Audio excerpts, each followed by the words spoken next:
Good morning, everyone, and welcome to Spirit Matters, your daily Bhakti Center podcast, where we talk about spiritual subject matters, specifically the ancient yogic text of the Bhagavad Gita.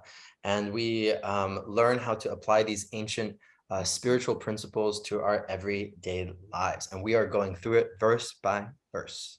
So we are here with our live studio audience, states all over the world, and with my co-host, Achyuta Gopi. How are you doing this morning, Achyuta? We're good. We're energized. We're here. We match. We do. I'm saying, what more do we need? I'm good too. I'm feeling very energized and excited to be here. And just like, even though apparently all the planets are doing all the things right now, I'm feeling like okay. I'm feeling like okay. Like I'm blessed. I'm sheltered. Like Krishna's got me. Yeah. So we are reading Bhagavad Gita and we are on verse 41 of chapter 2. So let's take it from there and see how it goes. You want to read What? those, Gita? Let's do it. Yeah. Text 41. Krishna continues to speak. Those who are on this path are resolute in purpose, and their aim is one. O beloved child of the Kurus, the intelligence of those who are irresolute is many-branched. Men of small knowledge are very much attached to the flowery words of the Vedas, which recommend various fruitive activities for elevation to heavenly planets, resultant good birth, power, and so on. Being desirous of sense gratification and opulent life, they say that there is nothing more than this. Hmm. Hmm. I really love these verses. I remember specifically verse 41. It's speaking about being resolute in the purpose of the path of yoga, and of course, Krishna will go on, and as we get into the later chapters, he's gonna get a lot more specific about the different types of yoga and etc. But I remember when I was hearing this a long time ago from Jai Jagannath, he was making this joke that we were just laughing at right before, that this Sanskrit for the many branched intelligence, or kind of just like I'm constantly scattered. The Sanskrit is Bahu-Sakhah, Bahu-Sakhah. And like even that word just sounds like it sounds like something's like up here. I know. This does not sound good. Like Bahu-Sakhah. It waits for you in the shadows. Yeah, about many branched intelligence waiting around the corner to get you. And I love that because it's really interesting looking at these two types of ways of thinking or ways of being. And especially living in the contemporary world, I think that we get so worried about doing all the things all the time and being everywhere and being everything for everyone and knowing all the things and, all of this. And it's just like, that's so exhausting and that's so tiring. And I really love that in the purport here of that verse, Srila Prabhupada says that by watering the root of a tree, one automatically distributes water to the leaves and branches. So by acting in Krishna consciousness, one can render the highest service to everyone, namely self, family, society, country, humanity, etc. If Krishna is satisfied by one's actions, then everyone will be satisfied. And that's just like, that's a very like beautiful, mind-blowing, kind of like almost like whoa kind of sentence. It's like you're going to water the root of the tree, which is my relationship with Krishna, and that's gonna bring benefit to not only me, my friends and my family, but to society, to the world, to all of humanity, and it's like it's kind of a, I really want to hear your take on that, Achyuta, because like I believe that. I for sure believe that. However, I think that a lot of the times when spiritualists get challenged, it's like, well, what are you doing for the world? You're just chanting, like you're just what are you guys doing? You're just like jumping around in kirtan. like we're out here on the streets and we're protesting the evil governments and etc. And Srila Prabhupada here is like, no, like actually you need to water the root of the tree. And this is the most important thing. And then that will reach everything else. I think you mentioned so many key things in there. And this is one of those verses that Radhanath Maharaj likes to quote a lot, the Sanskrit. And so whenever I hear the first two lines, just Vyavasayatmika Bhutir Eke Hakuru Nandana, I kind of hear his voice in my head. So it's one of those like really fond moments where I'm like, Mhm. it's nice. Um, but one of the key things is funny. You were saying, I want to hear your take on that. And I was like, well, it all starts with in my mind, and then it was just like, and then you said it, you're like, because I really believe that. And I was like, that's the difference. Mhm. We can say you can't please everybody. You've got to water the root. And it's the root of your own being also. Mhm. We can say that till the cows come home. Mhm. But if you don't believe it, if you have no faith in it, you'll keep on doing the same things you were doing before. And I love how Srila Prabhupada begins this purport, and he speaks about faith. Faith means unflinching trust in something sublime. Faith is not simply to blindly believe or think, but trust, unflinching trust in something sublime. Faith does not mean, and then he goes on to speak about fruitive activities, which is really what we're going for when we are trying to people please and society please and Mhm. the world please and all of the things, and trying to fit into all of those boxes of what people think we are, what people say we should be, how we should conduct ourselves. We are trying to fit into all of those boxes, but it's a lot about, because once I do this, they'll accept me, and that acceptance gives me something that I want, a feeling, a status, whatever it is.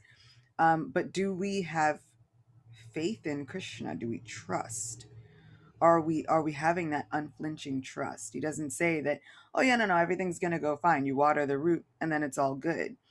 That basis of watering the root is to develop that trust that, wait a second, I know that the world is gonna fall apart, because that's the nature of this material world. It is temporary. It's Mhm. gonna fall apart. And so that doesn't mean that we become callous, but that means that we develop the trust to know that, okay, this world is temporary. It is going to fall apart in many, many ways. But if I am determined, if I keep that determination, my Krishna is going to work it out, because I'm one person. Now we get it. It's like something happens and then they're like, oh, give money to this organization. It's like, well, what happened to the Red Cross that we were giving money to for decades? No, yeah, it'll give it to them. It's fine. Give it to this and this and this and this. And every day there's a new organization coming up. Every day there's a new worldwide global problem. We are not going to fix them all. It's just going to make us completely burnt out. We only have but so much to give to each cause. And Mhm. sometimes that charity has to start at home. That global cause has to be ourselves, Yeah. because we can give and give and give and we'll just wind up depleted. Just like we can read from so many spiritual traditions, and what I've always said is, which is like a really poignant example for me, is drink from a lot too many wells and all you get is dysentery. Like, and I feel like this is the crux of this verse. Is there anything though that we are dedicated to? Even if it comes down to ourselves, is there anything that we are wholly and solely dedicated to? Because that shows where we're going to put our love and our intention and our focus. Yeah. Mm. Yes, I agree with everything you said, Achita. I'm just like, feeling it. I'm feeling it because I think if we just look at the contemporary landscape of how quickly things change, how quickly movements change, how quickly the popular opinion changes, how quickly people turn on each other because of popular opinion or societal opinions and etc. And so it's really fascinating because it's like, okay, if we sweep away all the rubble, what do I actually believe? Like, Yeah. what do I actually believe? Like, what am I willing to put my life on the line for? And I think that that's something that's really interesting, because nowadays the answer to that question is, for most people, I'm speculating, but it's just a feeling of our cultural ethos, is like not much. Like, there's not much that people would put their life on the line for these days. Like, not their country, not their society. It's people are very just like, they don't have that mindset anymore, as people in the past did. And I always tell this to my friends. I'm like, I really like South America, because South America really keeps it real, and other countries as well, but South America is like my context. um all of these government upheavals that go on in the United States, and it's very like, it's very like almost circus like, right? Like, you're just watching from your TV, like, what is happening next? Who is this crazy person? What's going on? The And in little South Hunger America, Games people thing. just I don't like, know. yeah, I don't know. In South America, people keep it real. Like, they're like, oh, there's a government upheaval going on. I'm getting out in the streets and I'm gonna coup d'etat, like, we're gonna do this. Like, we're gonna do this. Lila Shorty is laughing because she's in Brazil and she knows. Um, and so that realness, I feel like, is that realness, that comes from values, that realness that comes from a strong faith, and like, this is who we are and this is what we believe in. It's almost like it's dissipated, or it's missing. Because if we don't know what we actually believe in, then what are we going to stand up for when push comes to shove? you know because I can support this group or this, subsect of society, or this whatever. To give a very clear example, just so I'm not living in vague world, a very easy and clear example is like corporations who rainbow wash during Pride Month, right? They're just like, everything is rainbow colors and we love the gays and woo, yeah, whatever. And it's like, these same corporations are the ones that are like funding evil wars, and like politicians that are legislating against the LGBT community, and like all of this stuff, right? So it's this very like double think situation that's going on. So that's one isolated incident, but it happens a lot in society in various different ways. And it all boils down to this question: what do I have faith in? What do I actually believe? What are my actual values? Because if I don't have values, then I'm flip-flopping here, and I'm Bahu-Sakhah, right? I'm just many branched intelligence. I'm just like, yeah, a little bit of this, a little bit of that, a little bit of here. And I'm kind of on the surface, and there's no real depth into what I'm trying to do. And that's the thing. And, just so that none of us feel too bad, it is a symptom of the material world. Even back in the time of Sri Ram, which is millions of years ago, Sri Ram had an issue. He was missing his wife, and you'd think everybody in the universe would rally around God, whose wife got kidnapped. Like, this is a universal issue, not just an earth issue, but the entire cosmos should be jumping in. And yet Ram is kind of wandering around the forest trying to find any trace of his wife. He has to get, some intel from a demon who had died and then resumed his original identity, who says, go and find Sugriva, the king of these celestial monkeys, Vanaras. And the answer, like, the question is like, well, why Sugriva? Like, why him out of all the people? Is he going to be the hero that helps me save the day? And the Ramayan puts a very poignant statement, which is, nothing becomes serious until it becomes personal. Hmm. And so I think we see that a lot. It's like, what are people really standing for these days? And sometimes it is just self-preservation. Mhm. But we haven't taken the time to go really deep and look at who we are and what we need. Mhm. So even our self-preservation stance is surface and shallow and changes from moment to moment, because then we're living by the dictates of the mind. I want this, I don't want this. And then tomorrow it's completely switched. There's no actual allegiance to the self. And I Mhm. think that this is what Bhagavad Gita is getting at, developing an allegiance toward the self. Mhm. And just to clarify, an allegiance towards the self, because I think that allegiance to the self, I'm imagining you're using like capital S, the Yes. self. I was gonna say it was exactly the words of like capital S. Like Capital S, the self, right? Like the soul, or the higher self. Because I think that as long as we are on the bodily platform, Baldevi put this really nice comment. She said, people are isolated in their skins, and that skin is their whole world in many cases. There's nothing else to really die for or take care of. And so this is the point that you were just bringing up, Achuta, that like, yeah, it's a lot of it is about self-preservation and just like making it through this crazy world.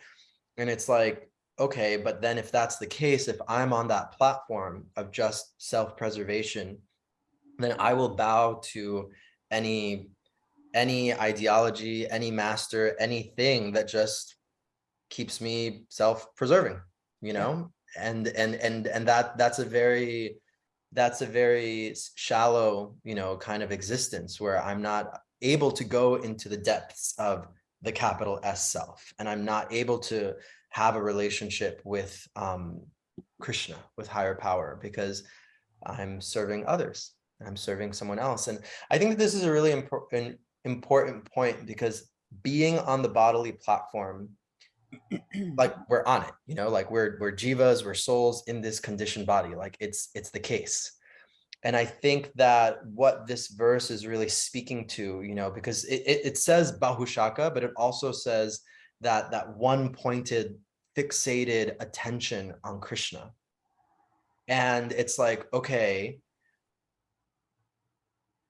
it's like a barometer. It's like, on this day, or a litmus test, like, yeah, where is my attention going? Like, yeah, is it over here towards Krishna, or is it over here to all the 20 million things that I think I should be doing and saving the world, and my worries and my anxieties? And it's that constant, we've talked about this many times on the podcast, it's that constant surrender moment, not surrender as an ideology, not surrender as this nice word, but this moment to moment of like, when I start to feel that barometer, like, oh, my worries and anxieties and the world's falling apart. It's like, no, I have to trust and surrender to Krishna, that me giving myself to you and trying to love you is what's going to water the root, as Srila Prabhupada is saying. Like, that's the answer. And so I think it's a really nice thing to kind of self-assess on a daily basis. Like, where am I? yeah. What's going on? And if we're looking at faith in terms of an unflinching trust in something sublime, have I put my faith in the lie? Or do I actually have faith? Do I actually believe? Do I trust that Krishna, as self proclaimed well wisher, does not actually want me to be miserable? I've gone through so many times in my life where I'm like, okay, Krishna, I want to surrender, but there's so many things over here. And then I wind up journaling to myself and really asking myself the hard question, wait a second, do you really think that Krishna's plan will make you miserable? And if so, then why the hell have you given your life to him? Mm, Because that's ridiculous. If I've given my life to my friend, then I should have faith that throwing myself with that fixated one-pointed determination into Krishna's plan for my life is not a plan that's going to make me miserable. mm, It's not a plan that's going to leave me stranded. mm, But I choose to keep putting my faith in the lie. The mm, one in my mind that continues to tell me, oh, no, no, you've got to handle this because mm, Krishna doesn't have time for you. mm. Yeah, this is really interesting, because I think one should know what one is getting oneself into. Yeah. That was a lot of ones, but you know what I mean? Like, you should know what you're getting yourself into. Because we've gone gender neutral, okay? So Yeah, yeah, one should one. know. We've even gone like soul duality neutral. One Yes. should know. And the reason I say that is because the Srimad Bhagavatam is the spotless Purana, as they say. It is dealing with the issues of the soul. Mm-hmm. It is not dealing with the issues of how am I going to get, wealth? How am I going to get like the highest form of fruitive activity? And that next verse that we read, Srila Prabhupada is speaking about here how there's this karma kanda portion of the Vedas that are all about fruitive activity in this world. They're all about kind of like gaining wealth, and the majority of people are involved in that kind of stuff, right? Just like, okay, what do I need to do to get this? What ritual, what thing, what puja do I need to do so that my son can find a good wife, so that my husband can have a good job, so that I can have good health, so that like, what do I tell me what to do and I'll do it. Okay, done. I did it, right? And it's like we need to understand that if we've felt that attraction to Krishna, and if we love Krishna, and if we are trusting and putting our faith in Krishna, sometimes it's not going to look like I I need health and wealth. Krishna, please give it to me. And Krishna's not going to give it to you. Krishna's going to give to you what you need for your soul, yourself, capital S, to awaken to its true nature, not for your material situation to become like, the best thing in the world and opulent. And not saying that it won't, because it's different for each person, right? It's different for each person, but we can't go into the relationship with Krishna, or we can't go into the Srimad Bhagavatam or Bhagavad Gita with this mindset of like, oh, I'm going to be the perfect spiritualist and learn all these texts, and now I'm going to be rich. I'm just going to be rich, and everyone's going to know my name. I'm going to be the best spiritualist ever. That's not the message here. And what's amazing about Srimad Bhagavatam and Bhagavad Gita, and what Srila Prabhupada often states in the introductions to these spiritual texts, is they actually will give you the things, but it will give you more than what you bargained for. Mm, Like, even Krishna says, as they surrender unto me, I give them the understanding mm, by which they can come to me. mm, And so sometimes we're thinking, I want to be rich, and I want to be rich, and I want to be famous, and I want to do this, and I want to do that. And we're thinking of a quick fix where God just magically, miraculously drops and deposits $100,000 into your bank account. And instead, Krishna is like, no, I'm going to give you the understanding, though. I'm going to give you the understanding of all of it. But with that understanding comes some real deep things. And mm, we've got to then do the work. And I was thinking it was interesting that you were talking about distancing, like being distanced from so many different causes and even from ourselves. And there was a friend that I was talking to, and she was saying that one very deep spiritualist was saying that one of the biggest causes of suffering that a spirit soul goes through happens due to just one action, and that is distancing the self from the Paramatma. mm, This Paramatma, this super soul, as Srila Prabhupada liked to translate it, this this Krishna living in the heart, distancing ourselves from that Paramatma brings so much suffering. The farther we get from that Paramatma, the more enmeshed we are in the suffering. And then we're trying to fight our way back, and it is an uphill battle. And then we're thinking, but God, why did you do this to me? Like, why did you make it so difficult? He's like, I've been standing in the same place. You've been going over hill and dale and deserts and tundras, and now you've got to go back through the deserts and the tundras. Like, it's like, in order to heal the childhood wounds, you're gonna have to do some work. In order to get over that toxicity, you're gonna have to do some work, and it's not always gonna be sweet and easy and happy. And so, why do we think that it should be that way when it comes to spirituality? Why do we think that spirituality, recovering from this spiritual amnesia, this amnesia that has gripped our souls, this trauma that comes from a deep seated soul root, why do we think that that should be easier than any of the work we do here right now? mm, mm. I mean,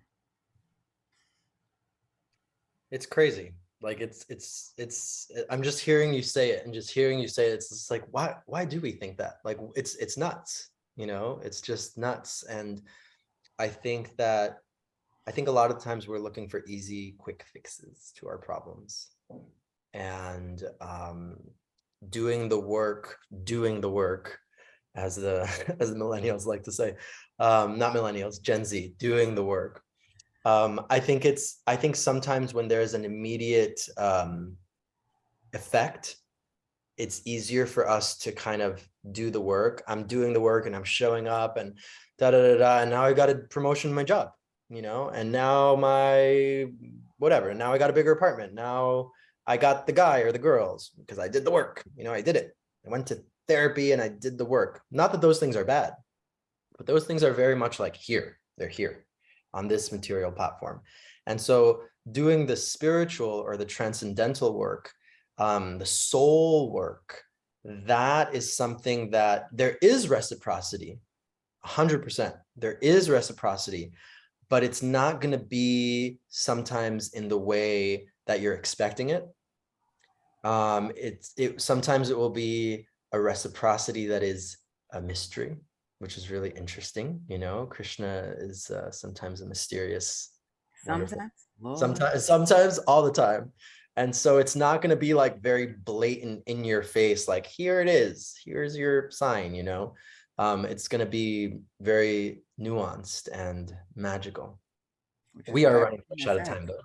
I mean, I mean, like, at the end, Arjuna's like, I need you to tell me for certain, clearly. spoiler alert. Like, hit me in the head with it. Don't. Oh, Krishna, we are running fresh out of time. If you have any takeaways, please put them in the chat and we'll read them out. We see some stuff here from Dana, from Baldevi. But we'll hand it over to Kimberly. Kimberly, what takeaways do we got today? Thank you. Today we're taking away, don't be Bahu-Sakhah. Have allegiance towards the capital S self and develop unflinching trust in Krishna. This will start charity at home and water the root of the tree. Beautiful. Thank you so much, Kimberly. I love that. Dana is saying in the chat that she's still trying to learn how to listen and know it's the super soul and not my sneaky mind or fear. This is, yes, I feel you, Dana. And Baldevi said there's clues about that. If there is fear or negative in the feeling, it's the ego emulating Paramatma, or the highest soul. And she says the ego, I love this, the ego is a sly pirate and will say anything to slow you down or prevent your progress and connection to God. I love that, Baldevi. I'm imagining a shirt that says the ego is a sly pirate on the front and a pirate on the back. I want it. Achyuta, what are you taking away today? I like that one. I like that. I like the slide pirate. I am taking away that Krishna's my friend. Krishna doesn't want me to be miserable. Krishna doesn't want me to suffer and struggle and be poor and all of these things, especially if Krishna knows I can't handle it. And so to have faith in my friend is just simply to trust that Krishna actually has my best interests at heart. Really, truly. And just because I can't see it in the next 5 minutes does not mean I should throw out our entire friendship just because I didn't get what I wanted. That, friends, is the fruitive activities. I love that. I love that so much. I'm taking away just keeping my attention one-pointed and focused, because the world is a dizzying, chaotic place. And if I start to, and I've seen this, actually, it's been happening in the past few days. Some people in my circle, students and stuff, have been reaching out to me just in distress. Like, the world is so terrible. Everything is so terrible. Like, I don't know. I can't believe all these things are happening in the world. And it's just like, yeah, they are, the world is a place of suffering, And Hashtag so ghetto. yeah, exactly. And just I'm really walking away with just keeping my attention and my focus on my relationship with Krishna, because if I let it go Bahu-Sakhah into what's going on in the world and everything like that, I can quickly descend. Not that I should be ignorant to what's going on in the world, but not letting it assault my senses. I feel like now we're gonna be walking around. My mind's done gone Bahu-Sakhah. How you doing today? I'm My mind, Bahu-Sakhah. Bahu-Sakhah. Oh, thank you all so much for your participation. Thank you everyone in the live studio audience. Thank you all out there listening, wherever you are. Thank you, Achita Gopi. We will be here tomorrow at 9 a.m. Eastern Standard Time, and we will see you then. Thank you all. Bye-bye.